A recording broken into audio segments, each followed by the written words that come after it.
Most people noticed the dog before they noticed anything else. Before the view of Elliott Bay through the tall glass windows. Before the soft jazz humming through hidden speakers. Before the smell of seared steak and buttered bread that clung to the air inside Meridian Tower's private restaurant. They noticed the Pitbull. It sat beside the corner table near the elevator, body still as carved stone. Thick shoulders. Broad chest. A gray coat that caught the low lighting like brushed steel. One ear bore a small tear healed long ago. A pale scar cut across its muzzle, thin and deliberate, like a reminder left behind on purpose. The dog didn't growl. It didn't bare its teeth. It didn't need to. People slowed when they passed. Conversations dropped half a note. Chairs scraped softer against the floor. Even confident men in tailored suits instinctively angled their bodies away, as if giving the animal a wider margin of respect might somehow keep them safe. Servers knew better than to linger. The unspoken rules had been passed down quietly like folklore. No sudden movements. No eye contact. Don't walk behind the dog. Don't drop anything. And under no circumstances should anyone attempt to touch it. The Pitbull's name was Rook, though few people knew that. Fewer still would have dared to say it out loud. Beside him sat Daniel Crow. He arrived every evening at exactly 7 o'clock. Not early. Not late. The hostess would greet him with a tight smile, already signaling the manager with a nod. The elevator would open directly into the dining room, and Daniel Crow would step out like he belonged to the building itself. He always wore dark colors. Black coat. Charcoal suit. Nothing flashy. Nothing careless. His hair was trimmed short, his face sharp and unreadable, the kind of face that never betrayed whether it was listening or already 10 steps ahead. He took the same seat every time. A glass of sparkling water. No ice. A black leather folder placed carefully at his right. The Pitbull positioned close enough that their legs almost touched. Daniel rarely spoke unless spoken to. When he did, his voice stayed calm, measured, never raised. He said thank you when it mattered. He tipped well. Excessively well, some said. As if money was easier than conversation. If you didn't know who he was, you might assume he was just another wealthy man enjoying a quiet dinner. But everyone knew who Daniel Crow was. His name appeared in business journals and financial headlines. Technology platforms. Logistics systems. Government contracts that never quite explained themselves. The kind of wealth that didn't show off because it didn't need to. And then there was the story. No one talked about it openly, but everyone had heard a version of it. A security guard at another upscale restaurant. A hand raised too quickly. A mistake made in a moment of arrogance. An ambulance called. A settlement signed. Silence bought and paid for. The dog had not been punished. Since then, the Pitbull's presence carried its own gravity. It wasn't aggression people feared. It was certainty. The sense that the animal was always calculating distance, angles, intention. Rook watched the room with quiet focus, amber eyes moving slowly from table to table. He cataloged sounds. Laughter. The clink of silverware. The scrape of heels on polished floors. Every movement was measured against an invisible threshold no one could see. On busy nights, tension threaded through the restaurant like a wire pulled too tight. Managers whispered reminders. Servers adjusted routes to avoid passing too close. New hires were warned in low voices before their first shift even began. Some guests requested to be seated far away. Others pretended not to notice the dog at all, staring at menus too long, pretending fascination with wine lists. Daniel Crow never acknowledged any of it. He would sit, occasionally resting his hand on the dog's head, fingers pressing briefly into the fur at the base of Rook's skull. Not affectionate. More like a signal. The dog would remain still, alert, unblinking. There were nights when the room felt like it was holding its breath. And then there were nights when nothing happened at all. That was the unsettling part. Because danger didn't announce itself. It waited. As the evening wore on, the lights dimmed slightly, and the city outside darkened into reflection. Conversations swelled and fell. Glasses emptied and were refilled. Plates came and went. Through it all, Rook never moved. Until the moment came that would change the rules everyone thought they understood. And if you're listening to this story right now, watching from wherever you are, stay with it. Because what happened next didn't start with a growl or a scream. It started with a sound so ordinary no one thought to fear it. A single plate slipping from someone's hand. And the dog standing up. Just for a moment. Just long enough to make everyone realize they had been wrong about what they were really afraid of. Daniel Crow did not look like the kind of man people feared. That was the first thing most people got wrong. He didn't fill a room with his voice. He didn't make dramatic entrances or demand attention. If anything, he seemed to shrink the space around him, pulling it inward, forcing everything nearby to move more carefully. From a distance, he looked almost ordinary. Mid-40s. Clean-shaven. The kind of man you might pass on the street without a second glance. But when you watched closely, the details added up to something heavier. His posture was rigid, not stiff, but disciplined. Every movement was economical. He never fidgeted. Never checked his phone compulsively like the other patrons. When he opened the black leather folder beside him, he did so with intention, scanning documents the way surgeons study scans before making a cut. He never ordered alcohol. That alone made some people uneasy. He drank sparkling water slowly, occasionally touching the rim of the glass as if grounding himself. His gaze drifted across the restaurant without lingering on anyone for too long. When people caught his eye by accident, they almost always looked away first. Those who didn't felt it later. Not as a threat. As a weight. The staff had learned that Daniel Crow noticed everything. If a server was nervous, he noticed. If someone approached his table too quickly, he noticed. If a chair scraped louder than it should have, his eyes flicked there instantly before returning to whatever he had been reading. And the dog noticed too. Sometimes it was hard to tell where Daniel's awareness ended and Rook's began. The two of them moved like a single unit. When Daniel shifted his leg, the dog adjusted. When Daniel leaned forward, Rook's spine straightened slightly. When Daniel rested his hand against the dog's head, it wasn't comfort he offered, but instruction. Most people assumed the Pitbull belonged to Daniel because he wanted protection. That assumption made Daniel quietly amused. Protection was a luxury for people who still believed danger could be kept outside. Daniel Crow knew better. His fortune hadn't come from optimism. It had come from anticipating failure, from preparing for what went wrong instead of hoping it wouldn't. He had built systems that thrived on contingency. Backup plans layered on top of backup plans. If something could break, he assumed it would.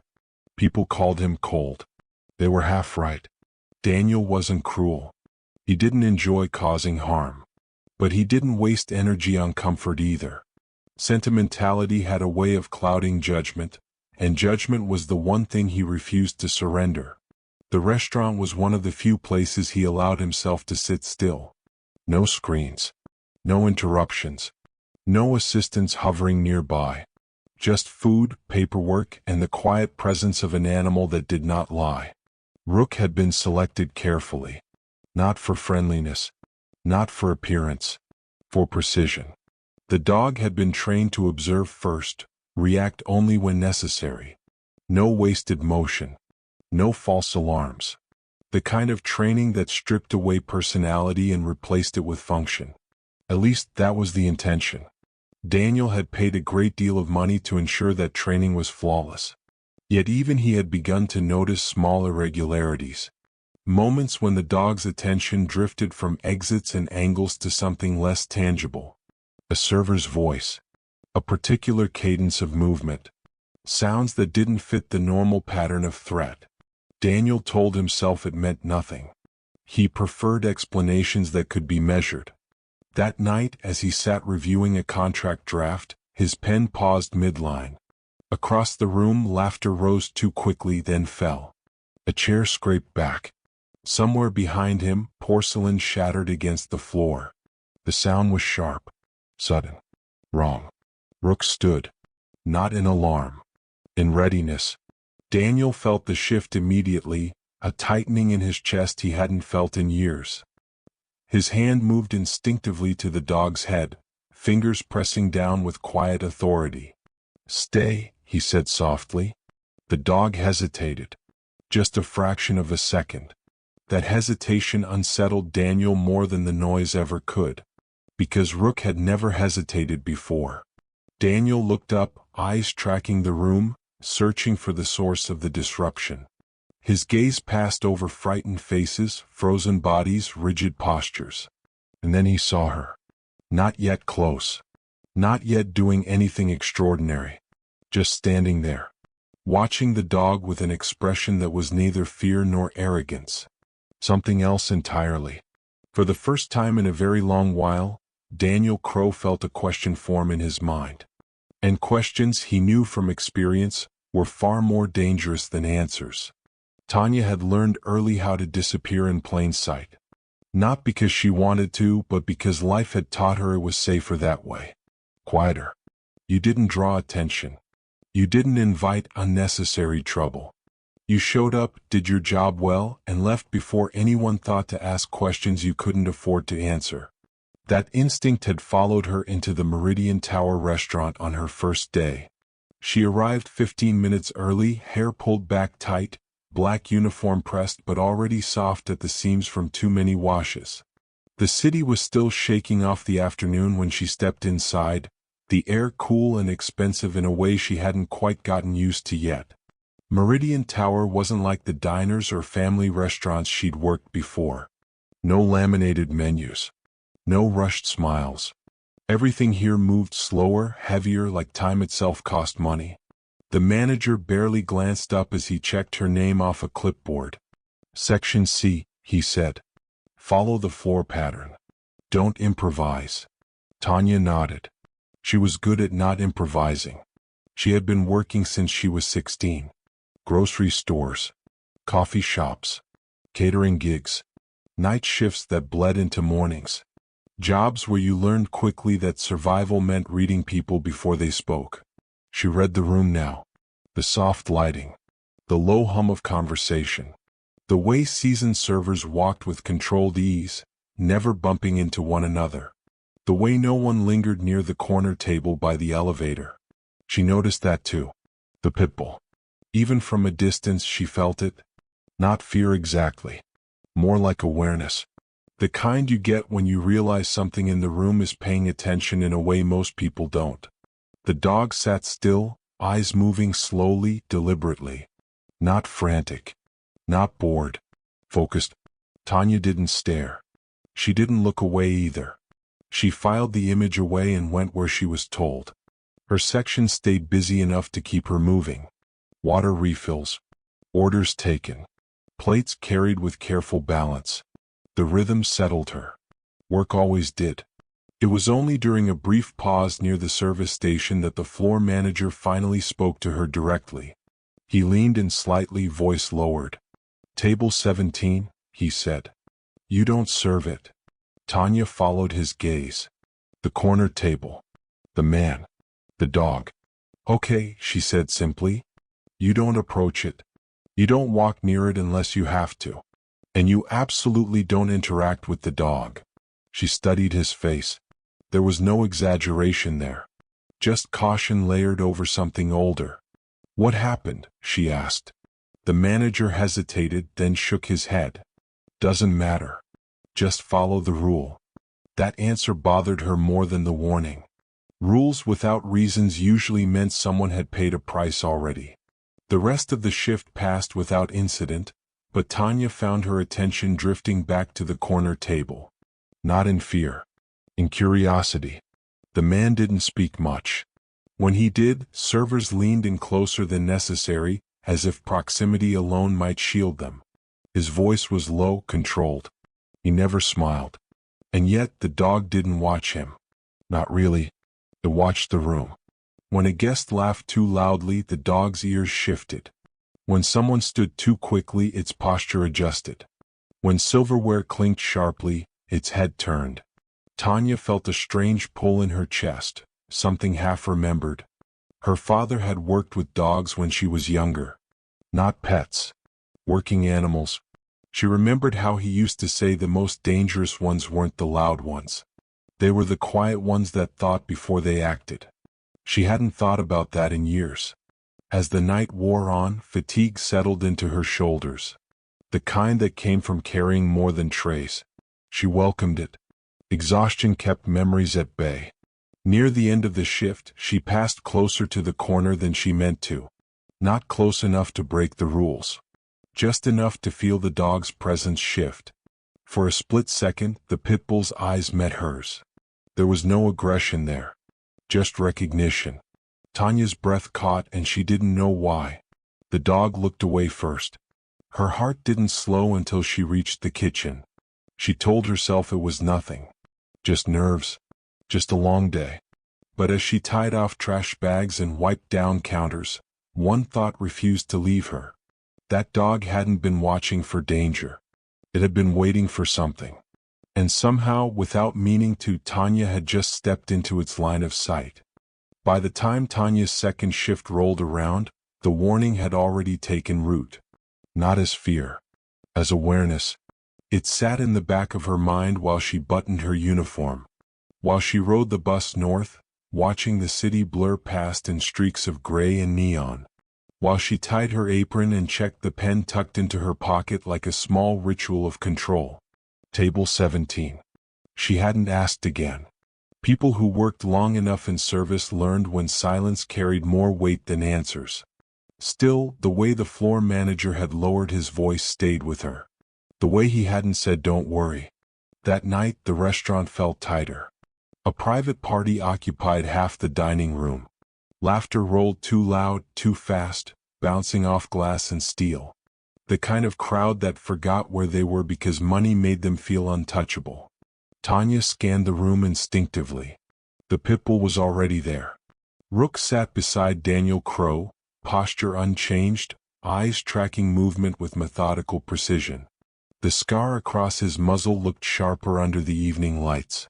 His chest rose and fell slowly, evenly. Daniel didn't look up as Tanya passed through her section.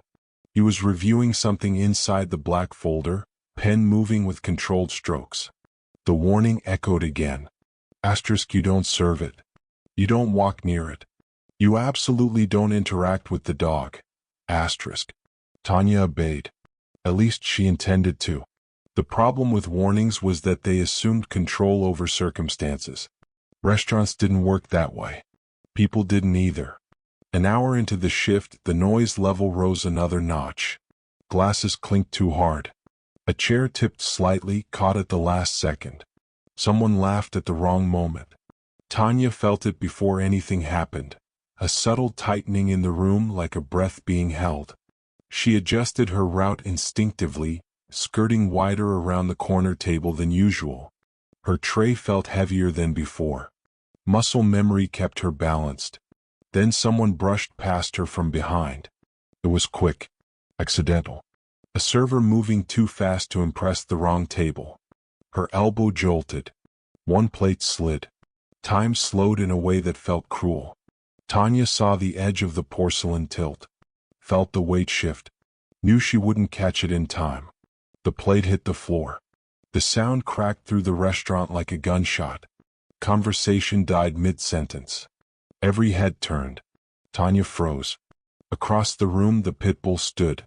Not explosively. Not aggressively. Just up.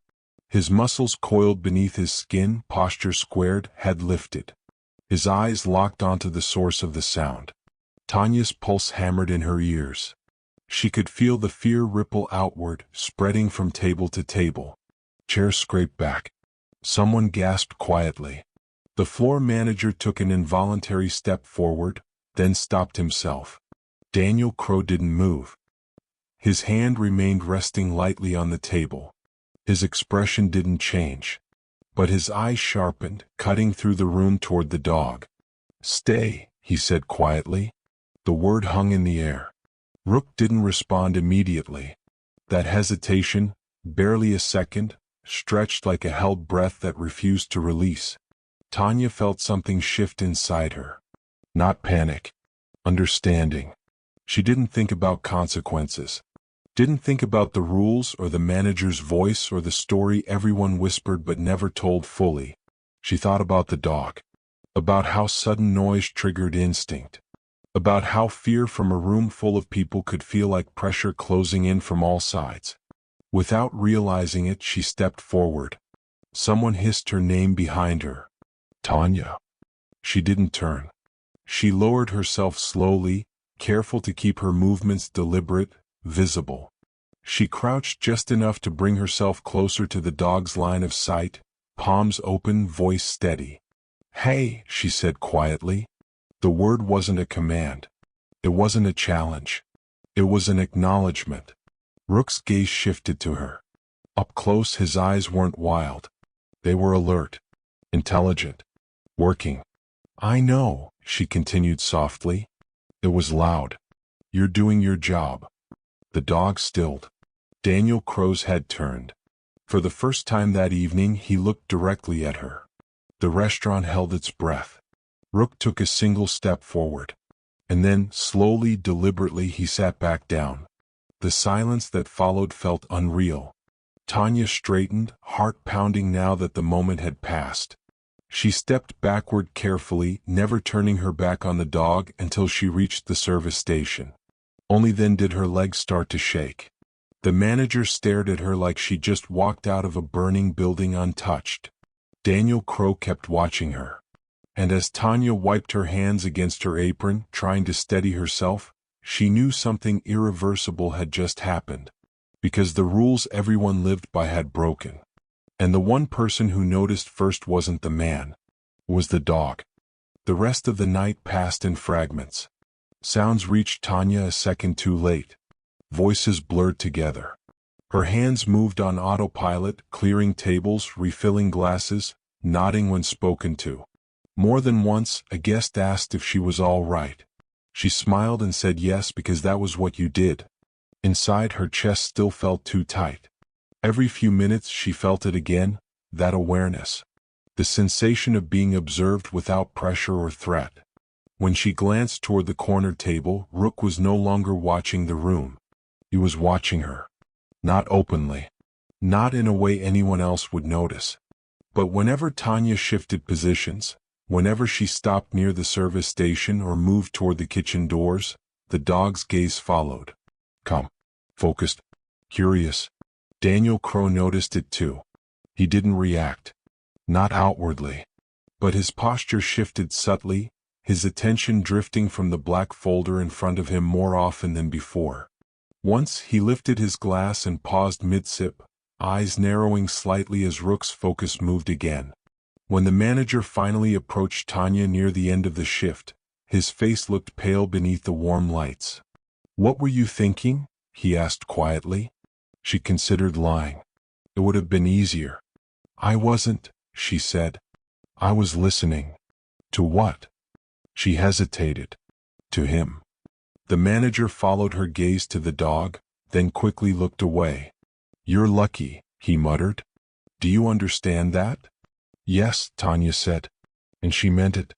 But luck wasn't what she felt lingering in her bones. After closing, she expected consequences. A warning. A write-up. Termination even. Instead, the manager called her into the office and shut the door carefully behind them. "He asked about you," he said. Tanya's stomach dropped. "Who?" "Crow." The name landed heavier than it should have. "What did you tell him?" "That you're new," the manager replied. "And that you handled the situation." "Handled?" she echoed. He rubbed his face. He didn't seem angry. Just curious. That word again. Tanya went home with the city buzzing louder than usual. Sirens echoed off concrete. Wind rattled the loose panel on her bus stop shelter. She stared at her reflection in the dark glass, trying to understand why her hands still felt warm, like she'd touched something electric. She dreamed of dogs that night. Not Rook. Others. Shadows moving through narrow corridors. Commands whispered too softly to hear. The feeling of being tested. When she returned to work the next evening, the room felt different. The staff watched her now. Not openly. Side glances. Pauses that lingered a beat too long. The story had already begun to circulate, growing sharper at the edges with every retelling. She ignored it. She focused on her section, on her breathing, on not looking toward the corner table unless she had to. Rook noticed anyway. When Tanya passed closer than before, his ears twitched. His posture shifted just enough to signal attention. There was no tension in it, no readiness to strike, just recognition.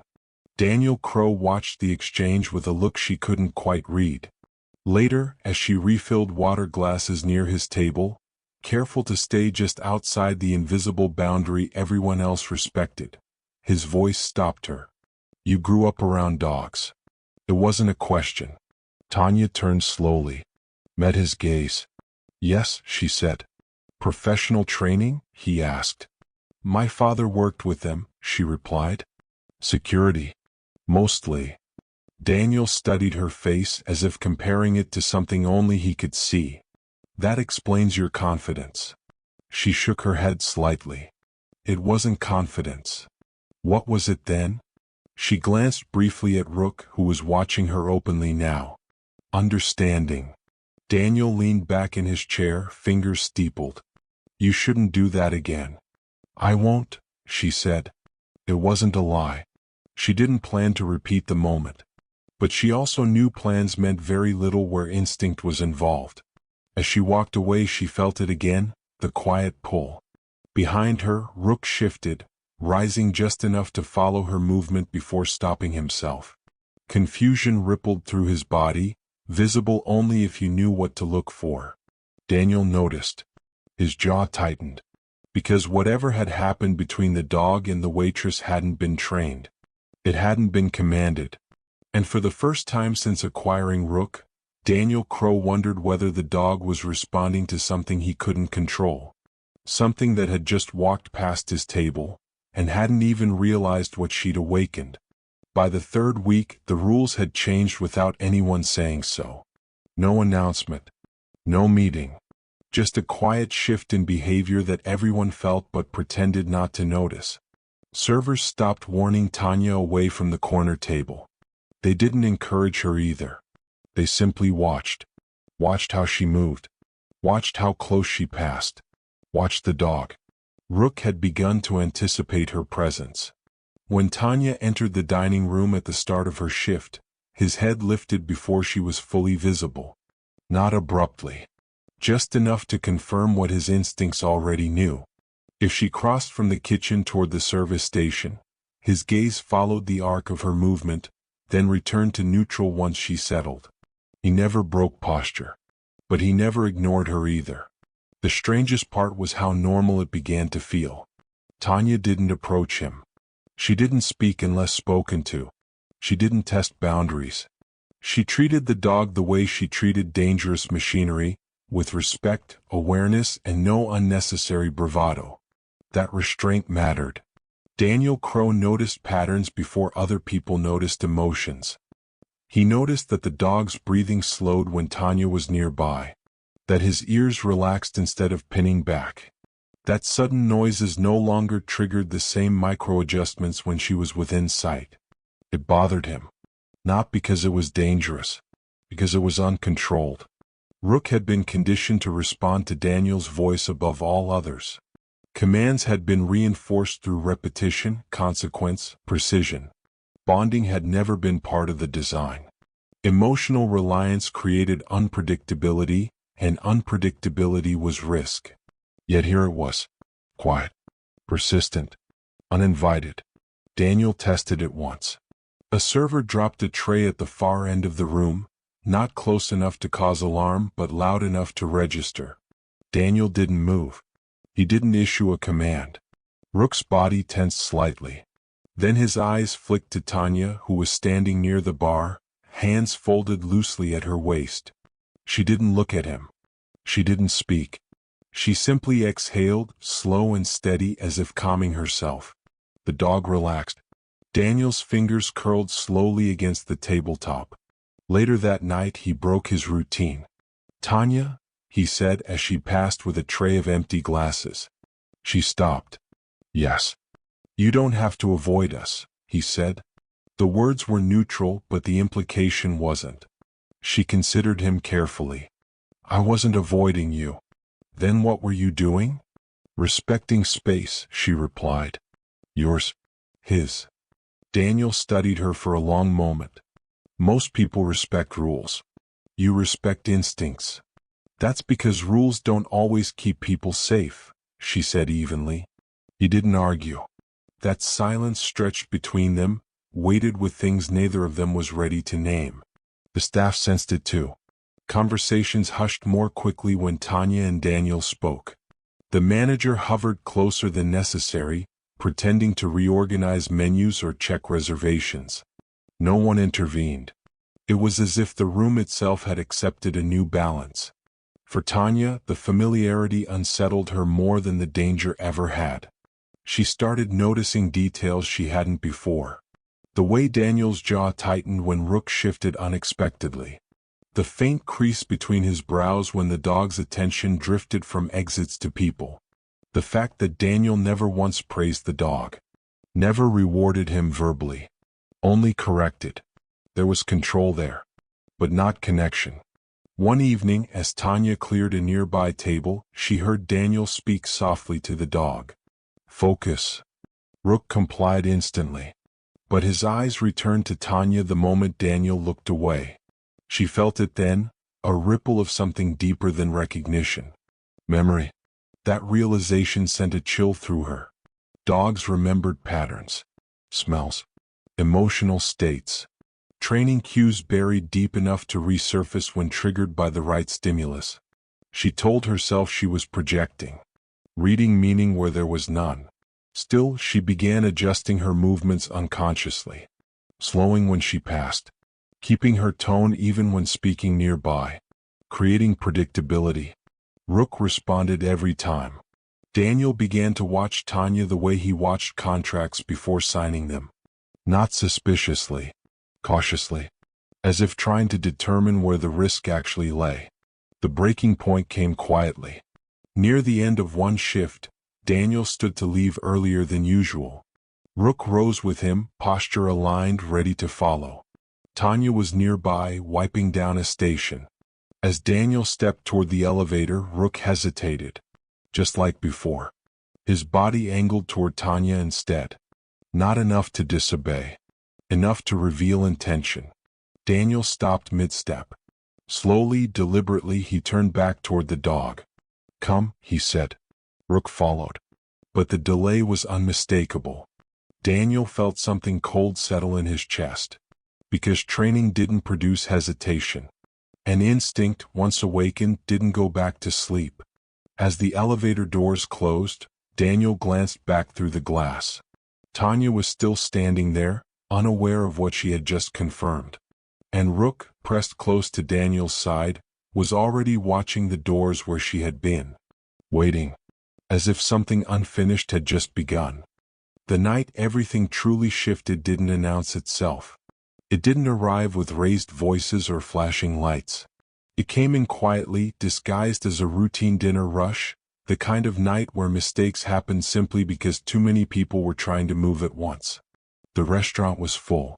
A tech firm had booked the West Side for a celebration that felt louder than the room could comfortably hold. Laughter spiked without warning. Someone clapped too hard. Glasses were refilled too often. The air felt warm, thick with perfume and alcohol and impatience. Tanya felt it the moment she stepped onto the floor. Not danger exactly. Pressure. She adjusted her pace the way she always did when a room felt unstable. Shorter steps. Wider turns.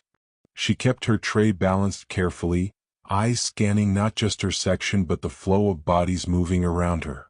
Across the room, Rook was already alert. His posture hadn't changed, but his attention had sharpened.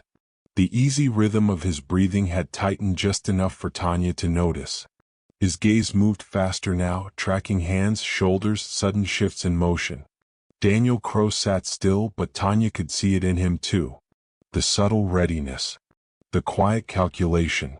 The floor manager moved through the room with forced cheer, trying to smooth edges before they cut someone. "Watch your spacing," he muttered as he passed Tanya. "People are getting sloppy." She nodded. She always did. The first warning came as sound. A sharp scrape of metal against stone as a chair leg caught on the floor. The laugh that followed was too loud, too sudden. Rook's ears twitched. Tanya slowed. The second warning came as movement. A server hustling too fast from the kitchen, tray stacked high, eyes fixed ahead instead of on the traffic around him. Tanya saw the collision forming before it happened. "Behind," she called softly, adjusting her path.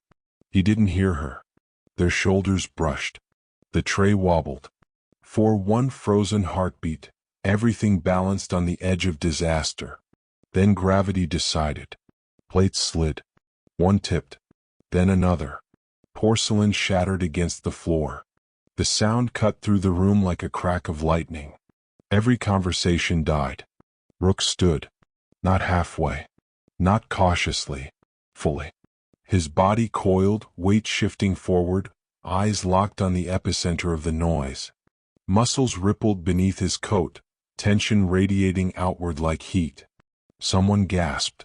A chair scraped back violently. The tech table fell silent, smiles evaporating as reality rushed in. Daniel's hand moved instinctively, fingers closing around the collar just behind Rook's neck. "Stay," he said low and controlled. Rook didn't move. He didn't growl. But he didn't sit either. That hesitation stretched thin and dangerous. Tanya felt her pulse spike, but her mind stayed clear. This wasn't about fear. It was about escalation. Noise plus panic plus space closing in too fast. She stepped forward before anyone could stop her. "Tanya," someone whispered urgently. She didn't turn. She set her tray down carefully, hands empty, palms open where Rook could see them. She lowered herself just enough to soften her presence, keeping her movements slow, deliberate. "Hey," she said. Her voice didn't rise above the hush that had fallen over the room. It didn't challenge. It didn't soothe. It acknowledged. "I know," she continued softly. "That wasn't right. Too loud. Too sudden." Rook's eyes flicked to her. Not aggressively. Searching. "You're okay," she said, steady and grounded. "You don't need to fix this." Daniel's grip tightened. This wasn't part of any plan. Rook took one step forward. The manager inhaled sharply. Tanya didn't retreat. She held her ground, breath even, gaze steady but not confrontational. "Easy," she said. "I see you." The words landed. Rook's posture loosened just slightly. His chest lowered. His weight shifted back. Then, slowly, deliberately, he sat. The room exhaled as one. Someone laughed nervously, too loud, then stopped. A server hurried to clean the broken plates, hands shaking. The tech group avoided looking at the corner table altogether. Daniel didn't speak. He watched Tanya. Not with anger. With something closer to disbelief. Tanya stood carefully, stepping backward without turning away from the dog until she reached the safety of the service station. Only then did the tremor in her legs catch up with her. Her hands shook. The manager stared at her, face drained of color. "What were you thinking?" he whispered. "I wasn't," she said quietly. "I was listening." Daniel rose from his chair. The movement was subtle, but it pulled attention like a magnet. Rook stood with him, now calm, perfectly aligned at his side. Daniel's eyes never left Tanya. He didn't thank her. He didn't scold her. He simply studied her as if she had just revealed a flaw in a system he believed was airtight. As he turned toward the elevator, Rook hesitated again. Just for a breath. His head angled back toward Tanya. Daniel noticed. The elevator doors slid open. And in that moment, before the doors closed, before the room returned to its careful rhythm, Daniel Crow understood something had changed. Not in the restaurant. In the dog. And whatever had shifted inside Rook was now awake. The doors closed. Tanya swallowed hard. Because she felt it too. And she knew this wasn't over. Not even close.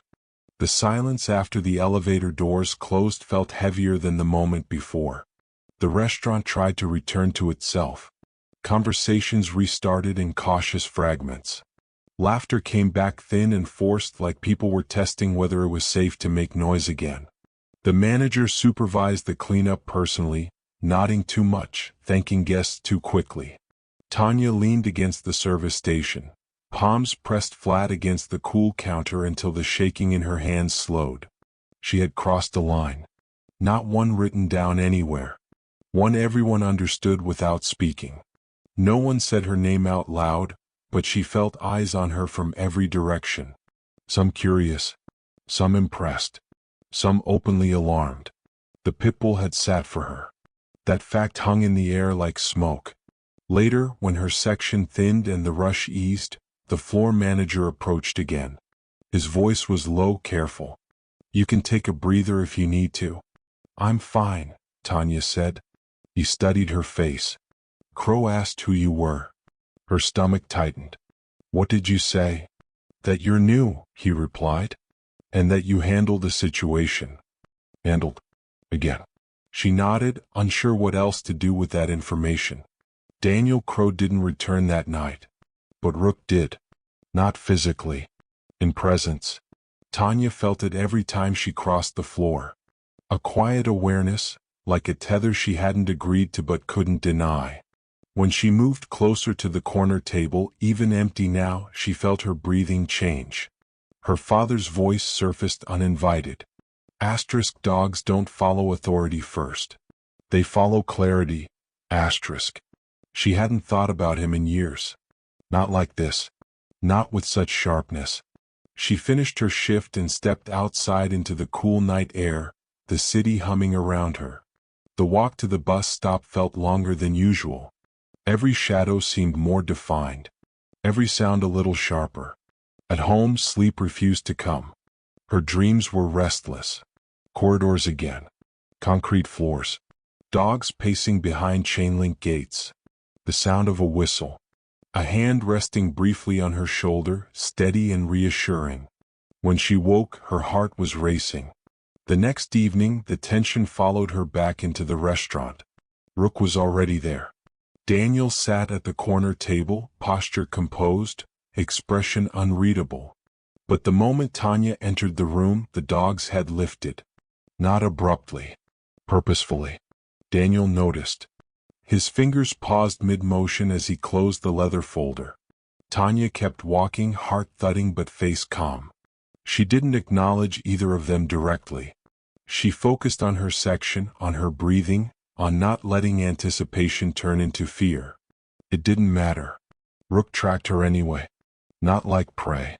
Like reference. When a server laughed too loudly nearby, the dog's ears flicked. His eyes moved, not to the source of the sound, but to Tanya, as if checking her reaction before deciding his own. Daniel's jaw tightened. He watched the exchange closely now. Not the obvious moments. The small ones. The way the dog recalibrated based on her presence. The way his breathing matched hers when she stood nearby. This wasn't trained behavior. This was something else. Daniel broke his silence halfway through the meal. "Tanya," he said. The way he said her name, calm, measured, sent a ripple through the staff. She stopped a careful distance away. "Yes, sir?" "You grew up around dogs," he said again. Not a question. "Yes." "Professional training?" "My father," she replied. "Security work. A long time ago." Daniel leaned back slightly, eyes never leaving her face. "That wasn't fear you showed last night." "No," she said. "What was it?" She hesitated. Not because she didn't know, but because saying it felt dangerous. "Respect," she said finally. "And boundaries." Rook's tail moved once. Just once. Daniel noticed. "You shouldn't do that again," he said quietly. "I won't," Tanya replied. They both knew the words were insufficient. As she walked away, Rook shifted, standing halfway before stopping himself. His muscles tensed, uncertain. Conflicted. Daniel felt a cold realization settle in his chest. Control was slipping. Not violently, subtly. And subtle failures were always the most dangerous. Tanya reached the kitchen doors and paused, one hand resting against the metal frame. She didn't look back, but she felt it, the pull. The sense that something unfinished was stretching between her and the corner table like a thread pulled too tight to snap cleanly. Behind her, Rook sat again, eyes fixed on the space she had just left. Waiting. And for the first time since acquiring the dog, Daniel Crow wondered not what the dog would do if threatened, but what the dog might do if Tanya was. The thought followed him long after dinner ended, and it would not let go. The moment didn't end when Rook sat. That was the mistake everyone made. People assumed danger passed once the dog obeyed, that the tension dissolved the second his body folded back into stillness. But for Tanya, the opposite was true. Something had shifted under the surface, and now it was settling into place, quiet and permanent. The restaurant never fully relaxed again. Over the next few nights, the atmosphere changed in ways that were easy to miss if you weren't paying attention. Staff moved with more caution than before. Conversation stayed lower. The corner table felt heavier, as if it carried a gravity of its own. And Rook watched Tanya constantly. Not in a way that drew attention. Not with fixed intensity, but with consistency. If Tanya crossed the room, his eyes followed until she disappeared into the kitchen. If she returned, his head lifted slightly, as though confirming a fact rather than reacting to a presence. Daniel Crow noticed every instance. He began to test what he was seeing. It started small. Subtle shifts in routine that only someone like him would think to try. One night he arrived later than usual. The hostess hesitated, then seated him at the corner table anyway. Rook took his position without hesitation, scanning the room as always. Tanya was already working. The moment she stepped into view, Rook's attention recalibrated. Daniel felt it before he saw it. The faint tension in the leash. The shift in weight. He said nothing. Another night, Daniel left the table briefly to take a call near the hallway. Rook remained seated, posture disciplined, eyes forward. Tanya passed the table. Rook stood halfway. Daniel returned immediately. "Stay," he said. Rook complied. But the delay remained. That delay haunted Daniel. Training didn't produce hesitation. Conditioning erased it. He had paid a great deal of money to ensure that. Tanya felt the scrutiny now too. She could sense Daniel watching her, not with suspicion, but with calculation. She didn't like it.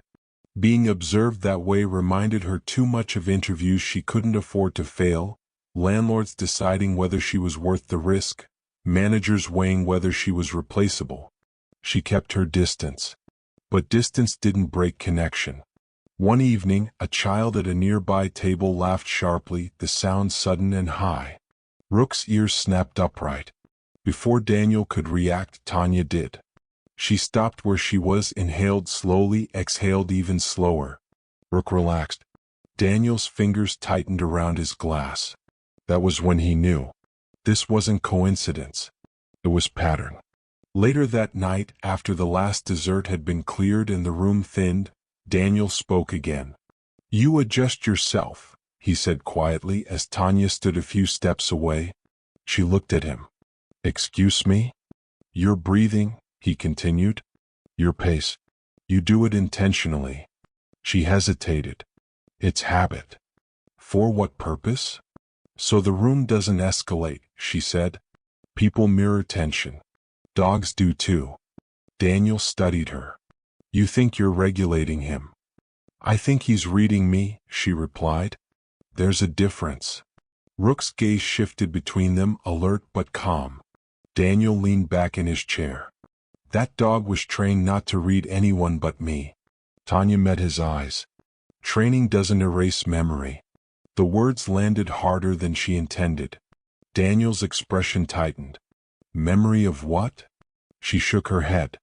"I don't know. But something in him recognizes something in me." Silence stretched between them. This time Daniel didn't dismiss it. He watched the dog instead. For the first time, Tanya noticed something else. The way Daniel never praised Rook. Never touched him unless necessary. Never spoke to him unless correcting behavior. There was authority there.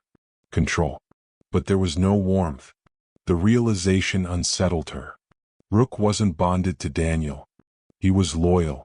Those were not the same thing. The shift became impossible to ignore after that. Rook began positioning himself differently when Tanya was nearby, angling his body subtly toward her path instead of toward exits. He didn't break posture. He didn't disobey. But his priority had changed. Daniel felt it like a fracture spreading through glass. Late one evening, as Tanya passed near the corner table, Rook's tail moved once. Just once. It was the first time Daniel had ever seen it. His chest tightened. Because that movement wasn't trained. It wasn't commanded. It was chosen. Tanya felt her breath catch. She hadn't meant to look, but she had seen it too.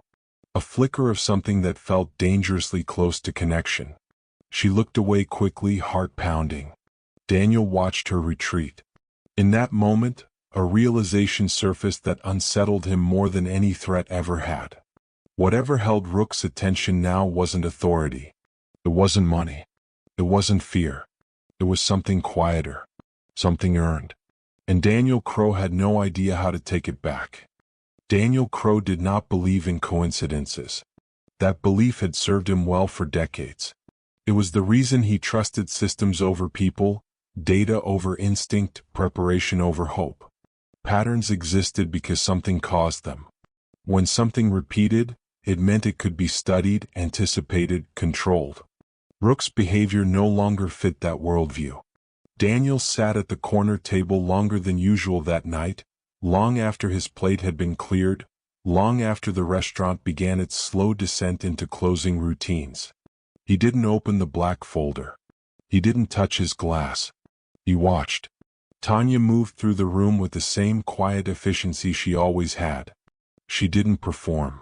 She didn't seek attention. Her presence didn't demand space, yet space seemed to arrange itself around her anyway. And Rook followed her with his eyes. Daniel felt something unfamiliar coil in his chest. Not anger. Not fear. Displacement. He had built his life on being the axis everything rotated around. Companies. Boards. Security protocols. Even this dog. Control had always been the center of his world. Now something else was pulling. He waited until the room thinned further, until the last of the loud tables paid their checks and the atmosphere softened into that end-of-night quiet that revealed truths people hid during busier hours. "Tanya," he said. She stopped immediately. "Yes." "Sit," he added, nodding toward the chair opposite him. It wasn't a request. She hesitated just long enough to register surprise, then crossed the small distance and sat. She kept her posture straight, hands resting loosely in her lap, eyes alert. Rook shifted but remained seated, eyes flicking briefly to Tanya before returning to neutral. Daniel noticed everything. "You understand dogs," he said. "I respect them," Tanya replied. "That's not the same thing." He considered that. "You spoke to him like he was human." "No," she said calmly. "I spoke to him like he was working." Daniel's brow furrowed. "Most people see threat. You saw function." "I saw pressure," she corrected. "Pressure makes mistakes happen." Silence settled between them. Daniel broke it carefully. "You're aware that dog has injured someone?" "Yes," Tanya said. No flinch. No hesitation. "And you still approached him?" "Yes." "Why?" She exhaled slowly. "Because the room was escalating. And because he wasn't the problem." Daniel's fingers tapped once against the table. "You decided that in seconds." "I've had to," she replied. "My whole life." That answer caught him off guard. Daniel studied her face more closely now. The faint lines of exhaustion beneath her eyes. The controlled stillness of someone who learned early not to waste energy. "You didn't ask permission," he said. "No," she agreed. "I acted." Most people would have apologized. She didn't. Daniel found he didn't mind. "You should be afraid," he said instead. "Not threatening." Observational.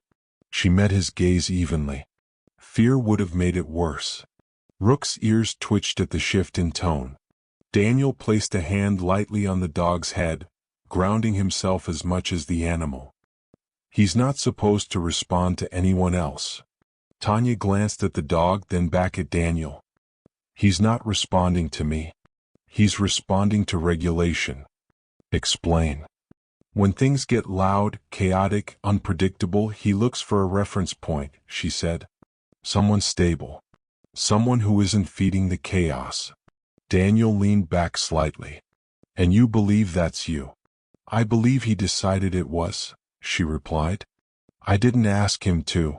That answer sat between them, heavy with implication. Daniel felt the edges of something uncomfortable pressing in. Not loss of control exactly. More like the discovery that control had limits he'd never needed to confront before. You won't approach him again, Daniel said quietly. Tanya nodded. I won't. It was the same answer as before, and just as insufficient. As she stood to leave, Daniel spoke again. What did your father do? The question slipped out before he could stop it. Tanya paused. Security training, she said. Dogs. Facilities. Sometimes people. When? A long time ago. She didn't elaborate. Daniel watched her walk away, noting the subtle shift in Rook's posture as she did. The dog remained seated, obedient.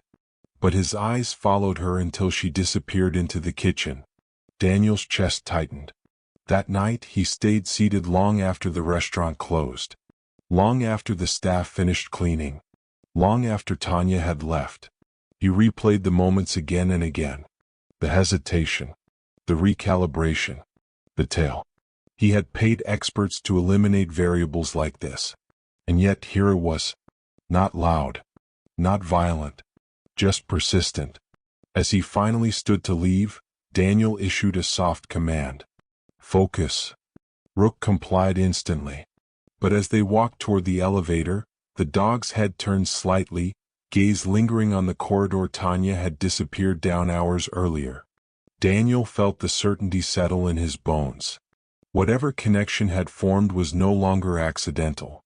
And if he didn't understand it soon, it would choose its own moment to matter. The next morning, the restaurant felt like it was holding on to a secret. Tanya sensed it the moment she walked in. The air wasn't tense exactly, just alert, like a room waiting to see what would happen next. The usual rhythm of pre-shift chatter had softened into murmurs. Someone stopped talking when she passed. She ignored it. That was another thing life had taught her early. Attention was rarely a gift. It was something to be endured.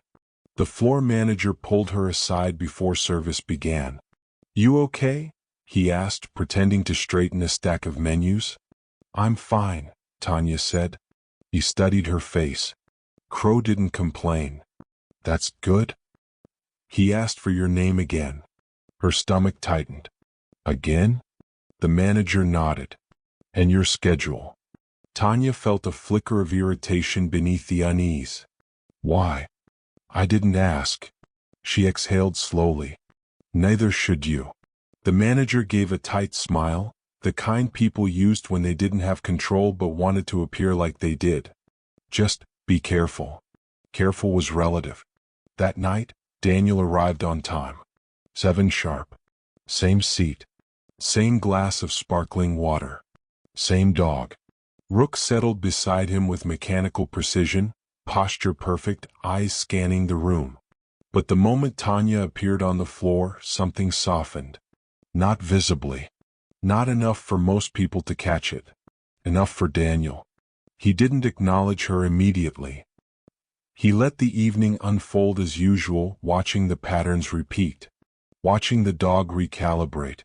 Watching Tanya move with her quiet awareness, never dramatic, never careless. When the room grew loud near the bar, Rook's attention flicked toward Tanya instead of the noise. Daniel felt a familiar tightening in his chest. He finished his meal without comment, then closed the leather folder with a soft snap. Tanya, he said. The sound of her name carried farther than it should have. She approached, stopping at the same respectful distance she always did. Yes. You handled yourself well the other night, he said. It wasn't praise. It wasn't dismissal. It was acknowledgement. Thank you, she replied. He studied her for a long moment. I don't like unpredictability. I don't think anyone does, she said. I eliminate it, Daniel continued. When possible. And when it isn't? She asked. He didn't answer immediately. Rook shifted slightly, adjusting his position as Tanya spoke. The movement was subtle but deliberate. Daniel noticed. You're creating a variable, he said. She didn't bristle. I didn't mean to. Intent doesn't change outcome. No, she agreed. But it explains it. Daniel leaned back, fingers steepled. You won't engage with him again. I haven't, Tanya said. Not since. You did just now, he replied calmly. By existing in his awareness. She almost smiled. Almost. That's not something I can turn off, she said. Daniel's eyes narrowed slightly. Everything can be turned off. That's where we disagree. The silence stretched between them, dense but controlled. Then, unexpectedly, Daniel did something that unsettled Tanya more than any warning ever had. He laughed. Just once. Quiet. Brief. As if surprised by himself. You remind me of someone, he said. Her chest tightened. Who? He shook his head. Someone who didn't last long in my world. The words carried weight but not threat. Regret. Rook's ears twitched at the change in Daniel's tone. Later that evening, after Daniel left, the manager approached Tanya again. He tipped triple, he said, and asked that you not be reassigned. Tanya frowned. Asked. Insisted. That should have felt like protection. It didn't. It felt like being noticed by the wrong system. As she cleaned her section, she caught her reflection in the dark glass near the corner table. For a moment, she imagined herself from the outside, small, ordinary, standing at the edge of something vast and powerful. She didn't belong in Daniel Crow's orbit. And yet, the orbit was tightening. When she finally left for the night, she felt it again, that quiet pull. The sense of unfinished business trailing her into the street. Behind her, inside the restaurant, Rook remained seated long after Daniel had gone, eyes fixed on the entrance. Waiting. And somewhere deep inside Tanya, a realization stirred that she tried hard to ignore. Whatever was happening now wasn't about courage. It wasn't about kindness. It was about history. And history, once stirred, never stayed quiet for long. By the time the pattern became undeniable, it had already woven itself into the routine. No one announced it. No one acknowledged it out loud. But everyone working the floor could feel it now, like a subtle rearrangement of gravity. Tanya Brooks had become part of the corner table. Not in proximity. In influence. She never approached it unless necessary. She never lingered. She never spoke to Rook unless spoken to first, which she wasn't. And yet, the dog oriented himself to her presence as naturally as he once had to Daniel's. When Tanya entered the room, Rook's breathing slowed. When she crossed behind a loud table, his posture adjusted, ready but not tense. When she disappeared into the kitchen for too long, his focus sharpened, scanning the room more aggressively, as if something essential had been misplaced. Daniel Crow noticed all of it. He began to arrive earlier, staying later. He shifted his seat slightly one night, angling the table just enough to test sight lines. He changed nothing else. The dog still had a clear view of exits. The room remained fully visible. But when Tanya passed out of Rook's line of sight, his attention fractured. Daniel's stomach tightened. This wasn't how it was supposed to work. One evening, Daniel deliberately ignored Tanya when she passed. He didn't look up, didn't speak, didn't acknowledge her presence in any way. Rook did. His eyes tracked her without hesitation. Daniel felt a quiet, unwelcome realization settle in. He was no longer the primary reference point. For Tanya, the shift felt different. It wasn't flattering. It wasn't empowering. It was uncomfortable. She had spent most of her life avoiding attention, not attracting it. Now, even when she tried to shrink, the dog noticed her. And through the dog, Daniel did too. She felt watched. Not in a predatory way. In a measuring way. One night, a new server joined the floor. Young. Nervous. He moved too fast, laughed too loudly, nearly collided with Tanya at the service station. Rook stiffened. Before Daniel could react, Tanya placed a steadying hand on the counter and slowed her breathing. The dog settled. The young server stared at her, confused. What just happened? Nothing, Tanya said quietly. Just slow down. The server did. Daniel's fingers curled against the table. Later that evening he spoke again. You're altering his baseline, he said. She met his gaze. Or revealing it. Rook's tail moved once, then stilled. Daniel exhaled slowly. He wasn't trained for attachment. That's good, Tanya replied. Because this isn't attachment. What is it then? She thought for a moment. Orientation. Daniel didn't like that answer. Orientation implied choice. It implied preference. Both were things Daniel Crow had spent a lifetime minimizing. As the days passed, the staff adapted around the new reality. They adjusted routes instinctively, knowing where Tanya would be. Where Rook would be calm. Where not to rush. No one said her name when things got tense. They just looked for her. That realization made Tanya deeply uneasy. She didn't want responsibility she hadn't agreed to. One evening, as she wiped down the service station, she felt eyes on her and looked up to find Daniel watching openly now. You're not afraid of him, he said. I respect him, she replied. You should fear unpredictability. I do, she said. That's why I try not to create it. Daniel stood slowly, signaling the end of his meal. Rook rose with him, posture perfect. As they turned toward the elevator, Rook hesitated again. Longer this time. Not enough to disobey. Enough to reveal desire. Daniel stopped mid-step. The room stilled. He turned slowly back toward the table, then toward Tanya. Their eyes met. For the first time, Daniel saw something he hadn't before.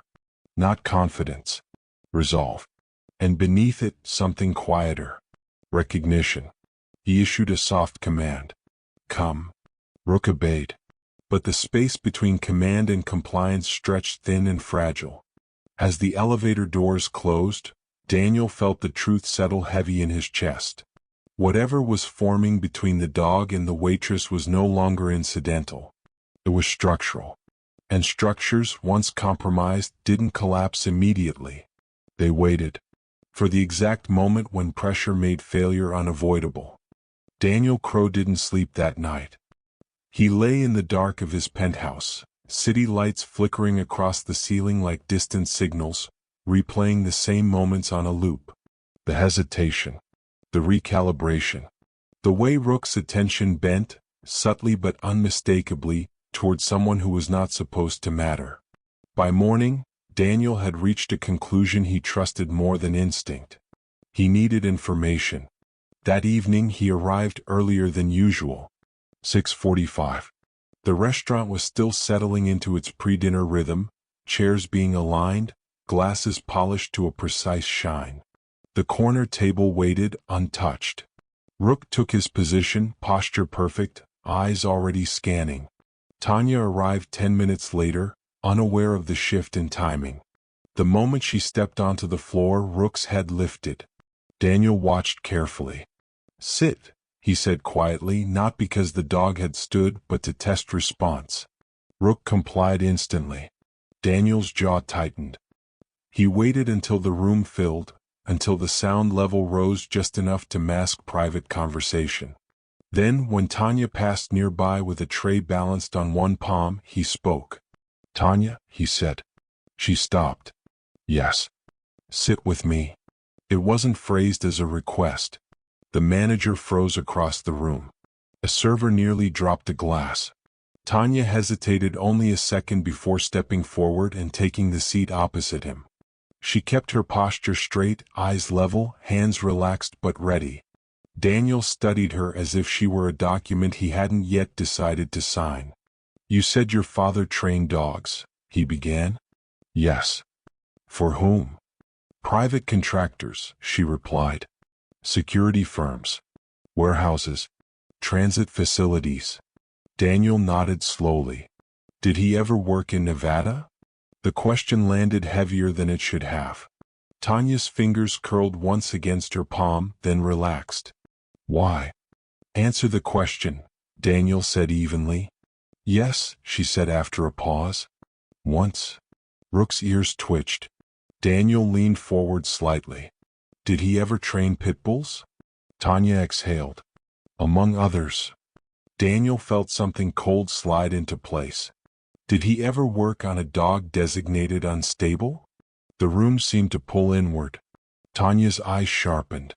"What are you asking me?" "I'm asking," Daniel said carefully, "why my dog responds to you like memory instead of stimulus." Silence stretched between them. Then Tanya spoke, her voice low and steady. "Because you can't train experience out of an animal," she said. "You can suppress it, redirect it. But if something matters enough, it stays." Daniel leaned back, gaze flicking briefly to Rook. "You're saying he remembers something connected to you." "I'm saying he remembers something connected to my father." The words hung in the air, heavy and irrevocable. Daniel's expression changed. Not shock. Recognition. The first major twist settled between them, quiet and devastating. Rook was not responding to Tanya. He was responding to lineage. Daniel's voice lowered. "Your father's name." Tanya shook her head. "You already know it." Daniel didn't deny it. He had read it weeks ago, buried in a reopened legal file flagged by one of the men who had visited him earlier. A wrongful death case once sealed, now stirred by a technical appeal. A warehouse fire. A security breach. A dog deemed unstable. Daniel's company. "I didn't know who you were at first," Daniel said. "Then I did." Tanya stood abruptly, chair legs scraping softly against the floor. "And you let me keep working here." "I needed to understand the variables," he replied calmly. "You needed control," she shot back. Rook rose halfway, sensing the shift in emotion. "Stay," Daniel said. The dog froze, eyes flicking between them. Tanya felt her chest tighten. "My father died doing his job." Daniel's jaw flexed. "He wasn't supposed to be there." "He was called in," she said, "to fix a problem you didn't want documented." The restaurant felt suddenly too small, too exposed. Daniel lowered his voice further. "The dog that attacked him was removed." "Disposed of?" Tanya asked. "Reassigned," Daniel said. "Decommissioned shortly after." Rook let out a soft sound. Not a growl. A whine. Tanya's breath caught. She looked at the dog with new eyes. "Same training," she whispered. "Same handlers." Daniel nodded once. Rook wasn't protecting Daniel. He was guarding the memory of the last hands that had steadied him before violence. Tanya backed away slowly, heart pounding. "You knew this could happen." "I didn't know you'd come here," Daniel said. "I didn't know he'd remember." "But he did." "Yes," Daniel admitted quietly. The room hummed with the weight of unspoken truth. Tanya turned away, voice tight. "I can't do this." Daniel didn't stop her. He watched her walk toward the kitchen, shoulders squared, breath controlled, carrying grief she had buried for years. Behind her, Rook strained against stillness, eyes locked on her retreating figure. Waiting. Remembering. And Daniel Crow sat alone at the corner table, finally understanding that the most dangerous thing in the room had never been the dog. It was the past he thought he had buried. And it had just stood up. The truth did not explode. It settled. That was the part Tanya hadn't expected. She moved through the kitchen like someone underwater, sounds muffled, edges blurred. The hiss of the grill. The clatter of dishes. Voices calling orders. None of it reached her properly. Her body knew what to do even if her mind didn't. Muscle memory carried her through the rest of the shift. She did not look back at the corner table. She didn't have to.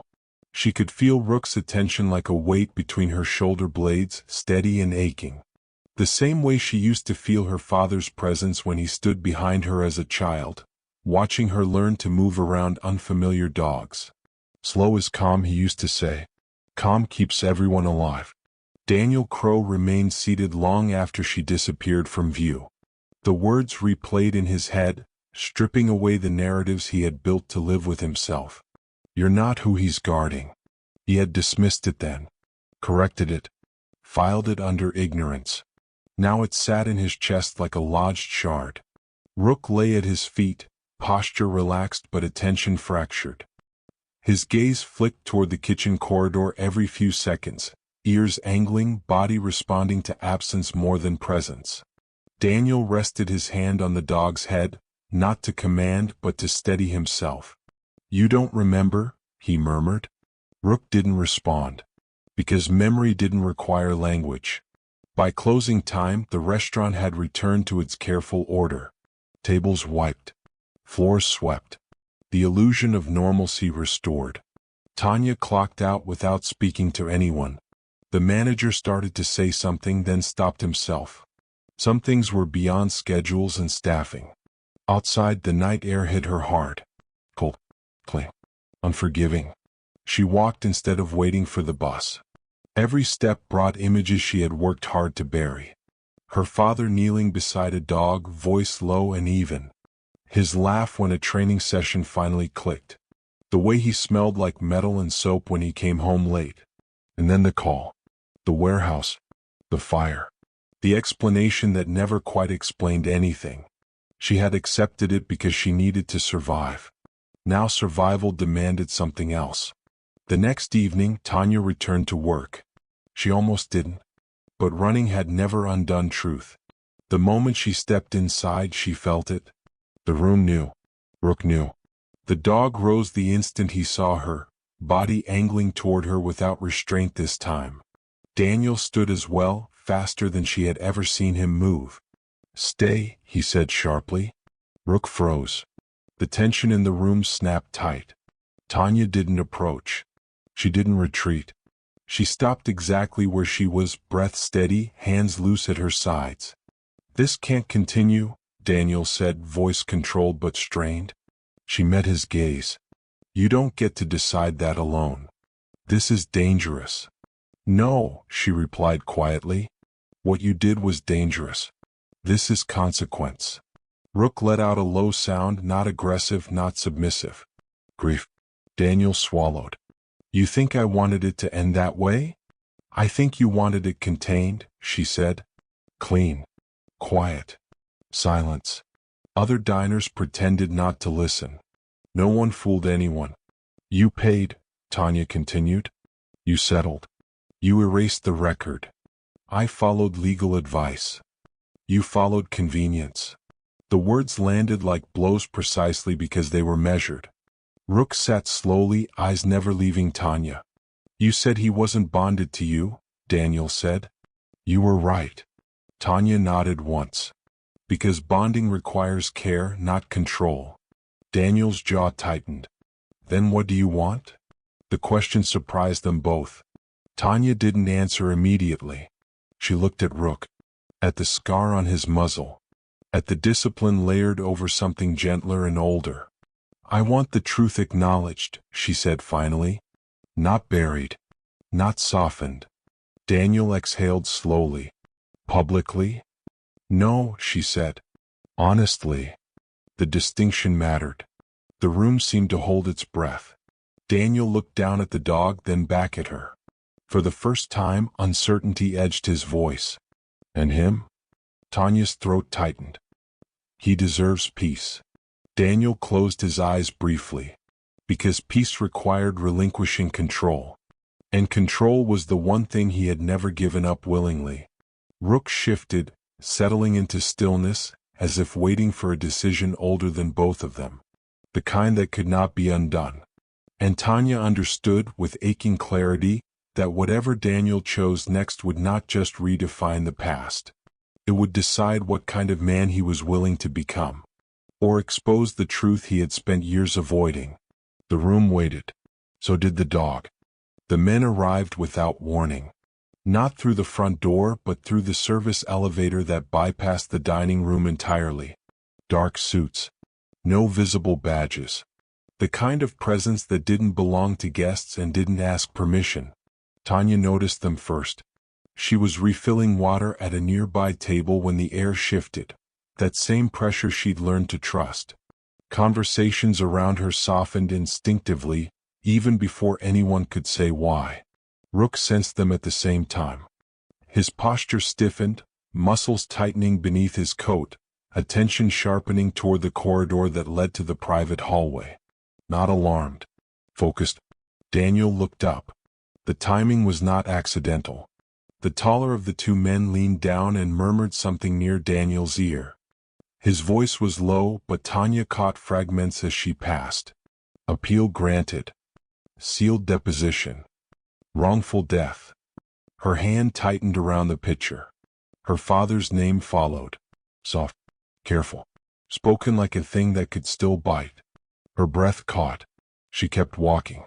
Daniel's face drained of color in a way Tanya had never seen before. The calm mask he wore so easily slipped, just enough to reveal something brittle underneath. Rook let out a low sound, chest vibrating. Daniel placed a hand firmly against the dog's neck. "Stay," he said. The men stepped back, retreating the way they'd come. No confrontation. No spectacle. Just information delivered. The rest of the night unraveled slowly. Daniel didn't touch his food. He didn't open the folder. He sat rigid, eyes unfocused, jaw set too tight. Whatever the men had told him had torn something open that money couldn't immediately close. Tanya felt the weight of it settle into her bones. This wasn't just memory resurfacing. It was motion. Legal. Institutional. Unavoidable. Later, as she cleared a nearby table, she heard Daniel exhale sharply. "This shouldn't be happening," he muttered. She stopped. "This was always going to happen," she replied. He looked up at her, eyes raw. "I thought it was finished." "You thought it was buried," she said. "Those aren't the same thing." Rook's eyes moved between them, alert but calm. Daniel lowered his voice. "The case was settled. The files sealed. Until someone reopened them," Tanya said. "Why now?" Daniel hesitated. That hesitation told her everything. "Because of me," she said. He didn't deny it. "You appearing here," he said quietly. "Your name flagged the archive. So the system noticed," she said.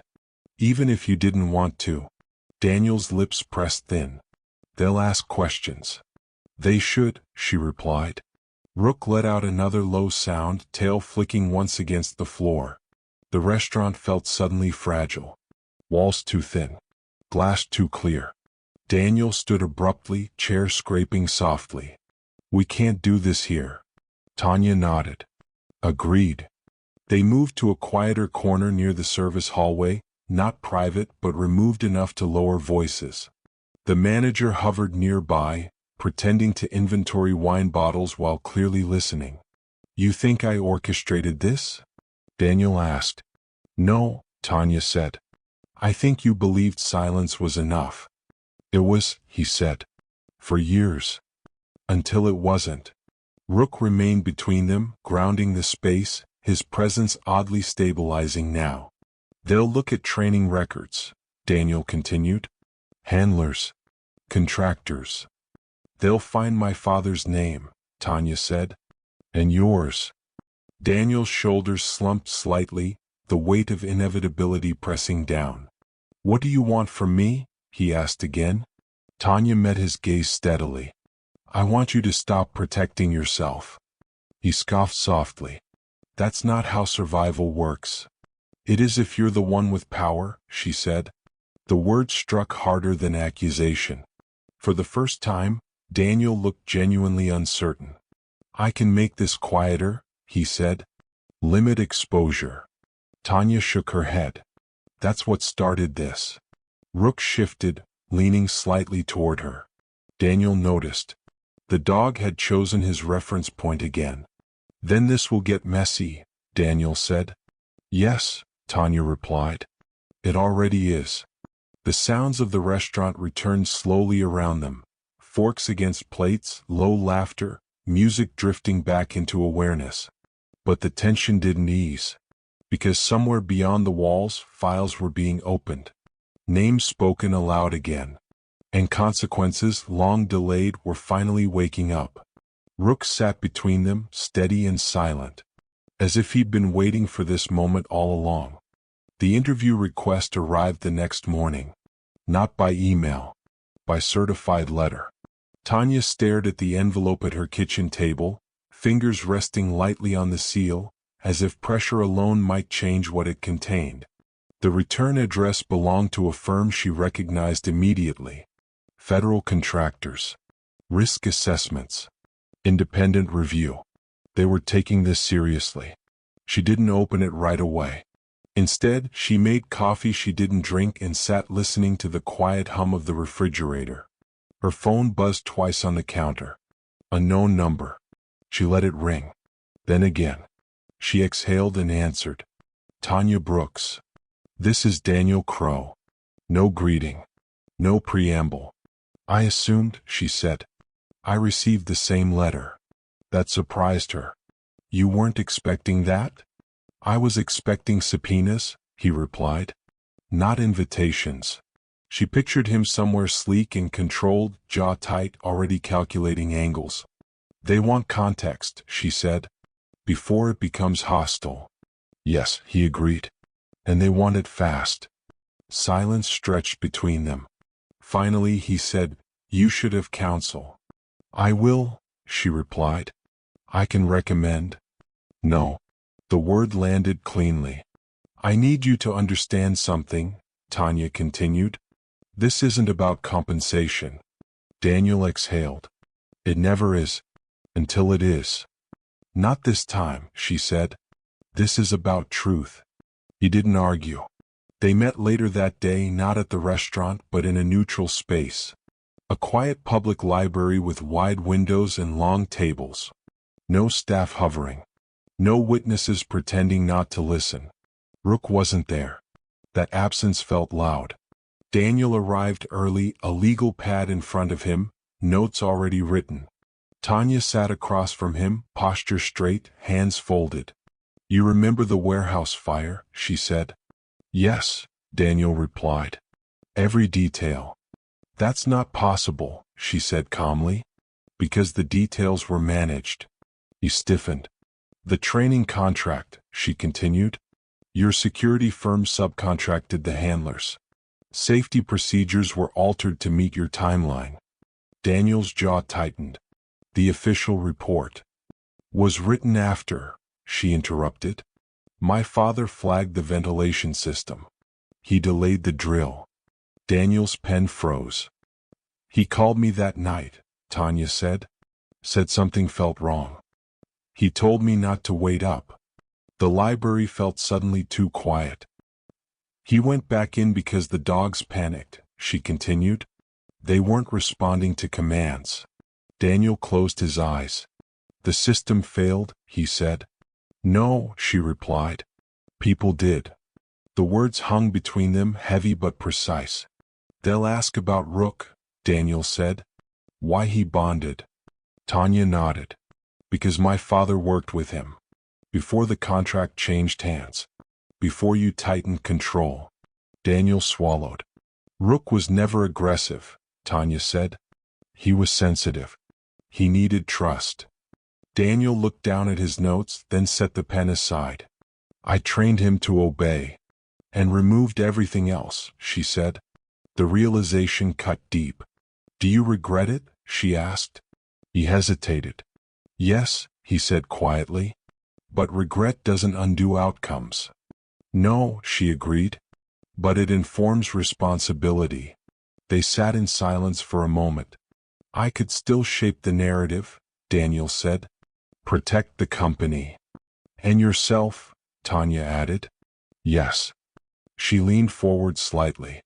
Or you could tell the truth. All of it. Daniel looked at her, something like fear flickering across his face. That would cost me, he said. She nodded. It already has. Outside, a siren wailed briefly, then faded. They'll interview you first, Daniel said. They always do. Good, she replied. I've been ready longer than you know. He studied her, then nodded once. Then I won't interfere. That was not a promise of help, but it was a promise of restraint. As they stood to leave, Daniel paused. If this goes where it's likely to go, he said, Rook will be reassigned. Tanya's chest tightened. To where? Federal Review, he said. Temporary custody. Her mind flashed to kennels. To isolation. He won't understand, she said. No, Daniel agreed. He won't. They exchanged a long look, understanding passing between them without words. This was no longer about blame. It was about what would be lost in the process of telling the truth, and whether anyone would have the courage to protect what still could be. As Tanya stepped back into the street, the weight of what was coming pressed down hard. Because interviews were only the beginning. And once the system started moving, it didn't stop gently. The first interview did not happen in a room with mirrors. That surprised Tanya. She had expected sterility, sharp edges, the quiet intimidation of glass and recording equipment. Instead, it took place in a modest office inside a federal building that looked more like a university annex than anything designed to extract truth. Beige walls, a round table, 2 chairs on each side, a window that let in late afternoon light. They wanted her comfortable. That somehow made it harder. The woman who greeted her introduced herself simply as Agent Collins. Mid-40s. Calm voice. No rush.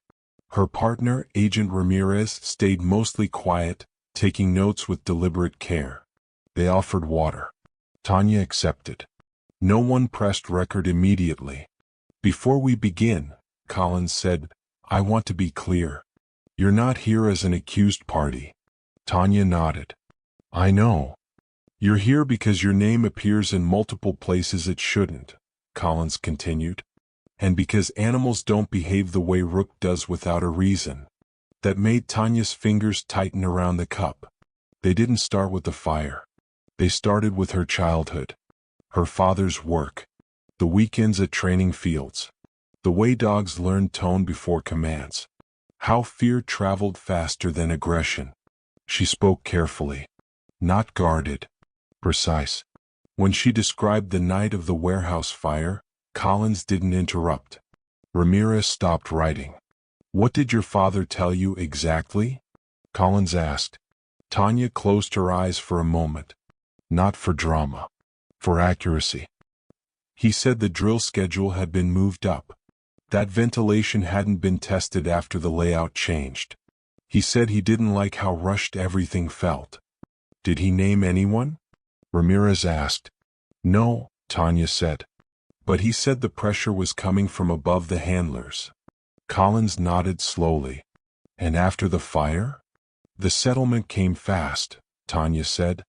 Too fast for questions. I was told it was better not to fight it. By whom? By a lawyer I didn't hire. Silence settled. Collins leaned back slightly. Mr. Crow. Tanya didn't answer. She didn't need to. They moved on to Rook. Photos were placed on the table. Training footage stills. Incident reports. This dog exhibits hyperorientation toward you, Collins said. But not in a dependent way. He doesn't see me as a handler, Tanya replied. He sees me as continuity. Ramirez looked up. Explain. He was trained by my father, Tanya said, at a stage when trust was still central, before control replaced it. And Mr. Crow's methods? Collins asked. They work, Tanya said carefully, but they suppress choice. Collins studied her. You're saying the dog's behavior is evidence? Yes, Tanya replied. Of disruption. Of trauma. The interview lasted 3 hours. By the end, Tanya felt hollowed out but steady, like a structure that had finally been stress-tested instead of avoided. As she stood to leave, Collins stopped her. "One more thing," she said. "Until this review concludes, Rook will be placed under temporary observation." Tanya's chest tightened. "When?" "Tonight." The word landed hard. Back at the restaurant, the mood was wrong the moment Tanya walked in. Too quiet. Too careful. Daniel stood near the corner table, speaking to a man in uniform. Papers were being signed. Rook sat at his feet. The dog saw her instantly. His body leaned forward before command could stop it. "Tanya," Daniel said, turning. His voice was controlled, but his eyes weren't. "They're here." She approached slowly, heart pounding. Rook stood, tail low but moving. His eyes locked onto hers with a depth that made her throat burn. She knelt. Not to comfort. To acknowledge. Her hand hovered just above his head, then rested there, firm and steady. "It's okay," she whispered. Not because it was. Because he trusted truth more than reassurance. Rook pressed his forehead into her palm just once. Then he stepped back. The handler clipped the lead on gently. Daniel said nothing. As Rook was led away, the dog paused at the doorway and looked back. Not at Daniel. At her. The door closed. The room exhaled too late. Daniel turned to Tanya, something raw breaking through his composure. "I didn't stop it," he said. She met his gaze. "I know." That hurt him more than accusation ever could. As she left the restaurant, the weight of loss settled fully into her chest. This was the cost of truth. Not closure. Separation. And somewhere in a sterile holding facility, a dog who had finally recognized continuity was being asked, once again, to wait without understanding why. The system was moving now. And it did not pause for grief. The waiting changed everything. It wasn't loud or dramatic. It didn't arrive with updates or warnings. It crept in through the days that followed, settling into Tanya's routines like an ache that never quite faded. She kept working. She had to. Bills didn't pause for federal reviews, and grief didn't qualify as a reason to disappear. The restaurant felt wrong without Rook's presence anchoring the corner. The space where he used to lie looked larger now, emptier, like a missing load-bearing wall no one wanted to acknowledge. Daniel stopped coming. Not once. At first, Tanya assumed it was strategy. Legal counsel advising distance. Damage control. But as days passed, the absence took on a different shape. Less calculated. More avoidant. She understood it too well. When truth started rearranging your life, avoidance felt like oxygen. The call came on the 5th day. Agent Collins again. "Mr. Crow has agreed to a full deposition," she said. Unsealed. Tanya sat down hard on the edge of her bed. "That's fast," she said. "It is," Collins agreed. "Which means something shifted." What kind of shift?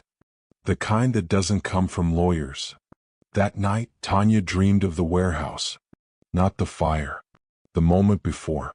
Her father standing near the door, hand resting on a dog's shoulder, eyes scanning the ceiling like he already knew something was wrong. In the dream, he looked at her directly. Not with fear. With apology.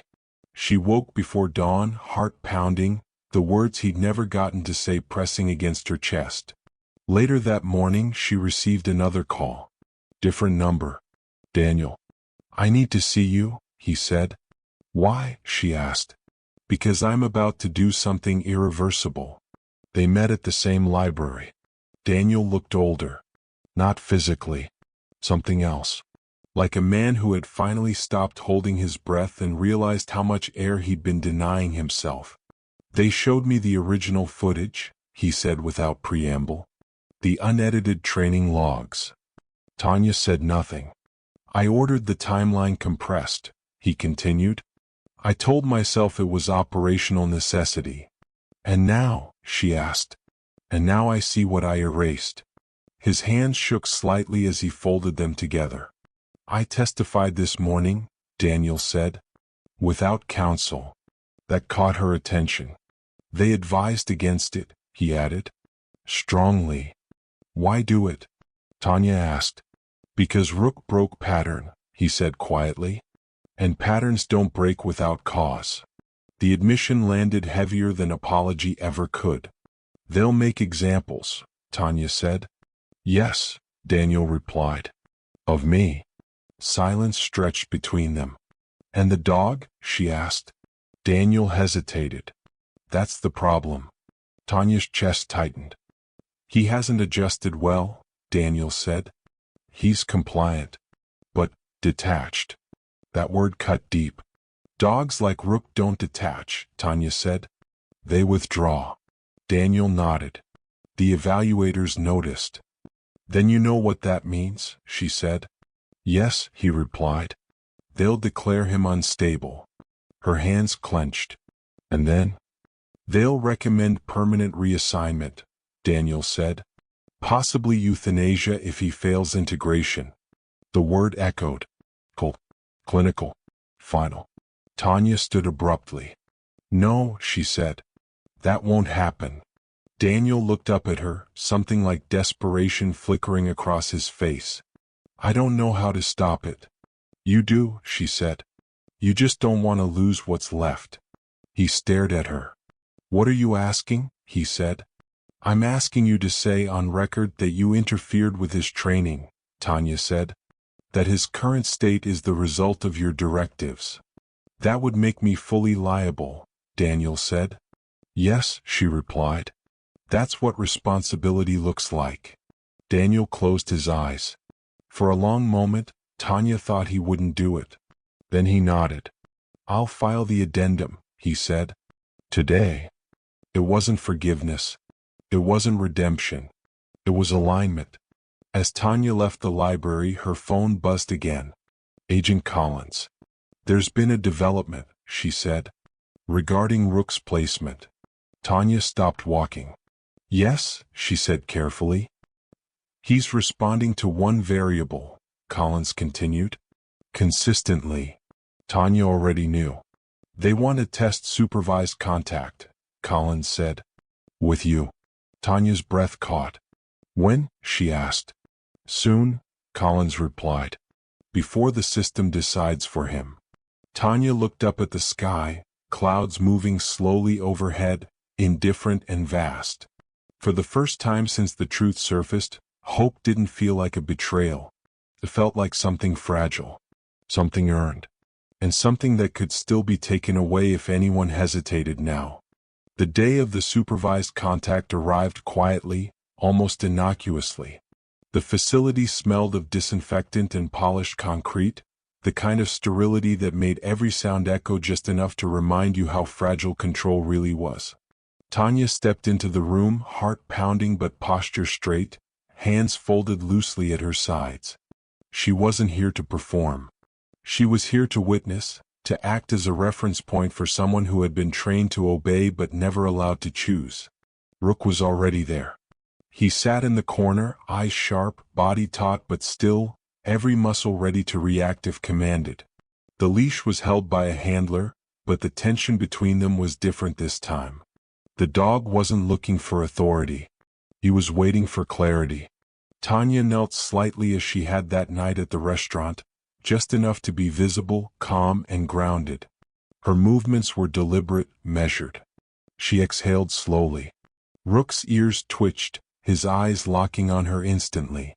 It was as if the years of suppression, control, and fear had condensed into this single moment, waiting for someone to acknowledge it properly. Daniel Crow stood behind the observation window, silent.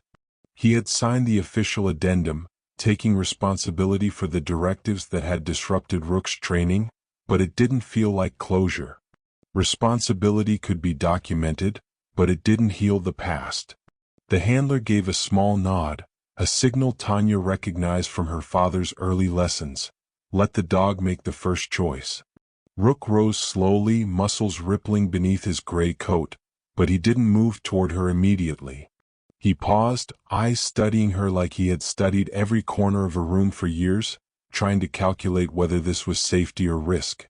Tanya remained still, letting him decide, her breath steady, her gaze soft but unflinching. And then, the moment broke. The dog stepped forward, nose extending just enough to brush her outstretched hand. Tanya didn't reach farther. She didn't need to. The contact was enough. It wasn't obedience. It wasn't subservience. It was acknowledgement. Mutual recognition that trust could exist even when control had failed. Tears pricked her eyes. Not sorrow, not relief exactly, but a mixture she couldn't label. Years of absence, mistakes, and suppression condensed into a single heartbeat of understanding. Daniel watched silently. He had never seen Rook look so complete. Not trained. Not restrained. Not fearful. Oh. The realization hit him like a quiet shock. The dog had never needed him the way he believed. He had needed the dog to obey, to feel control, to maintain the illusion that he could contain consequences he never fully understood. For Tanya, the significance was personal.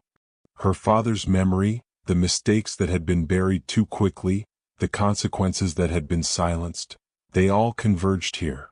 Rook's acknowledgement of her wasn't just trust. It was restoration. The handler gave a small, approving nod.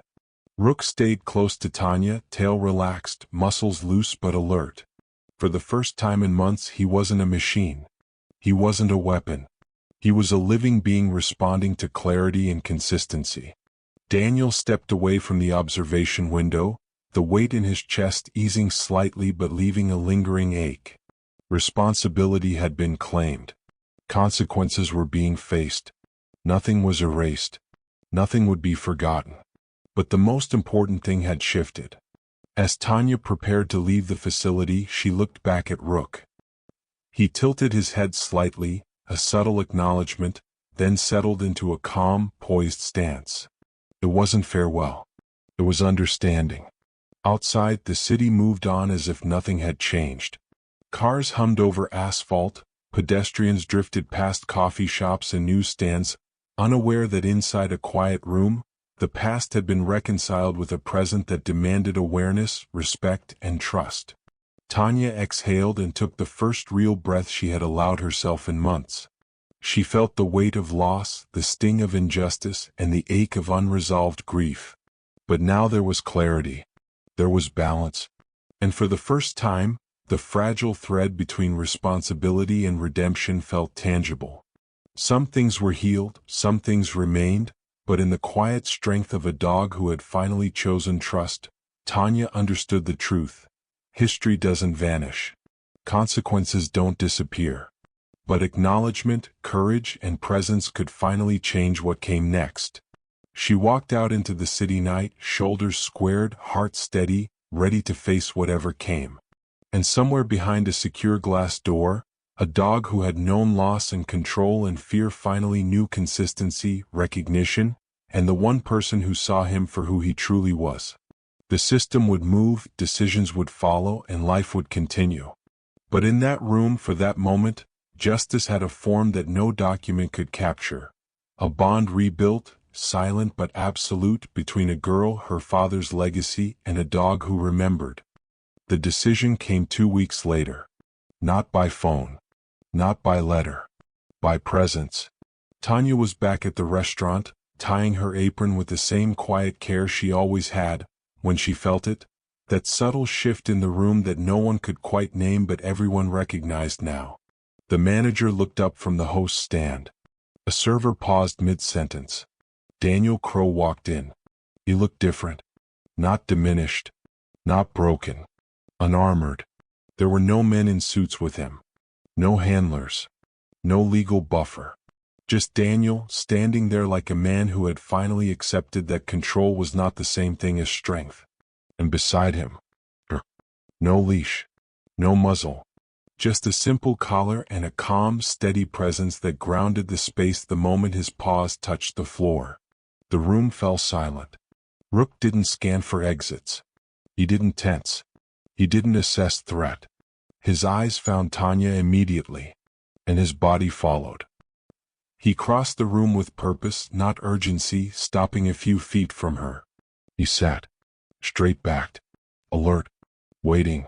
Just Tanya's breath caught. She knelt slowly, hands steady, eyes shining but unafraid. "You're here?" she whispered. Rook leaned forward and pressed his forehead gently against her shoulder. Not obedience. Recognition. Daniel stopped a few steps away. "They ruled it environmental," he said quietly. "Not behavioral." The evaluators agreed his withdrawal was situational. Caused. Tanya didn't look at him yet. Her hand rested against Rook's neck, feeling the steady rhythm of his breathing. "They cleared him," Daniel continued, "for civilian placement. With conditions." She looked up then. "With me?" "Yes." The word landed softly, heavier than any apology. "I relinquished operational rights," Daniel said. "All of them. Training authority included." The restaurant felt like it was holding its breath. "I also gave a full statement," he added. "Unedited. Names. Timelines. Directives." Tanya stood slowly. "And my father?" she asked. Daniel met her gaze. His record was amended. Posthumously. Cause of death officially reclassified. Responsibility reassigned. Silence. Not empty. Full. Rook rose and stood beside Tanya, shoulder brushing her leg, solid and present. "You didn't have to come here," she said. "Yes," Daniel replied. "I did." He looked at the dog, then back at her. "I spent years believing control kept things safe," he said. "It didn't. It only delayed consequences." Tanya nodded. "And delayed grief." "Yes." Daniel stepped back. "He's yours," he said simply. "If you want him." Tanya didn't answer with words. She rested her hand on Rook's back. The dog leaned into it. That was enough. Later, after the crowd thinned and the evening settled into something quieter, Tanya walked home with Rook at her side. The city moved around them, horns, laughter, neon reflections and puddles, but none of it felt overwhelming. For the first time in years, the weight she carried didn't feel like a burden. It felt like continuity. At her apartment door, Rook paused, looking up at her as if asking a question he already knew the answer to. She smiled softly. "Yes," she said. "This is home."